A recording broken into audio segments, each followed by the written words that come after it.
اعوذ باللہ من الشیطان الرجیم بسم اللہ الرحمن الرحیم السلام علیکم ورحمۃ اللہ وبرکاتہ۔ معزز خواتین و حضرات، آج کی اس وظیفے میں آپ کو اللہ تعالیٰ کی رضا حاصل کرنے کے لیے میں ایک وظیفہ بتاؤں گا۔ اللہ تعالیٰ کی رضا ہمیشہ انہی افراد کو حاصل ہوتی ہے جو افراد صراط مستقیم پر چلنے کی کوشش کرتے ہیں۔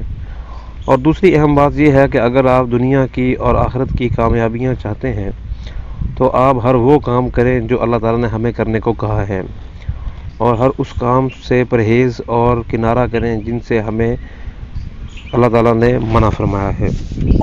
اور آپ نے اللہ تعالیٰ کے ساتھ تعلق اپنا مضبوط بنائے رکھنا ہے۔ اللہ تعالیٰ کے ساتھ تعلق مضبوط بنانے کے لیے اللہ تعالیٰ کے خاص اوراد کا آپ نے ذکر شروع کرنا ہے، کیونکہ جس زبان سے اللہ تعالیٰ کی حمد و ثنا نکلتی رہتی ہے اس زبان سے کی گئی دعائیں بڑا اثر رکھتی ہیں۔ اور آپ نے اس میں کرنا کچھ یوں ہے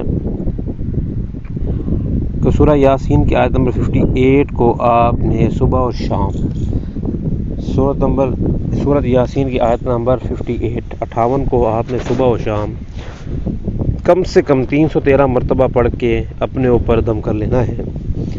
اور آپ نے اللہ تعالیٰ سے یہ دعا کرنی ہے کہ آپ کو صراط مستقیم یا اللہ تعالیٰ کی طرف سے ہدایت نصیب ہو، اور آپ نے ہر اس کام کو کرنے کی کوشش کرنی ہے جس کام کو کرنے کے لیے آپ کا دل مطمئن ہو۔ مزید آپ کا اس وظیفہ کرنے کا آپ کو نتیجہ تبھی آئے گا جب آپ کا مقصد ذہن میں ہوگا۔ پھر آپ نے 5 وقتہ نماز کا جو ہے وہ شیڈول بنانا ہے، اور ہر نماز کے بعد آپ نے اللہ تعالیٰ سے دعا کرنی ہے، کیونکہ دعائیں جو ہوتی ہیں یہ تقدیر بھی پلٹ سکتی ہیں۔ تو اگر آپ کوشش کریں گے تو اس کام میں بہت جلد آپ کو فتح نصیب ہوگی۔ مزید اب مسائل اور پریشانیوں میں مبتلا ہیں تو ہمارا نمبر پر آپ ہم سے رابطہ قائم کر سکتے ہیں۔ ہمارا نمبر اسی ویڈیو کے ڈسکرپشن میں دیا گیا ہے۔ السلام علیکم ورحمۃ اللہ وبرکاتہ۔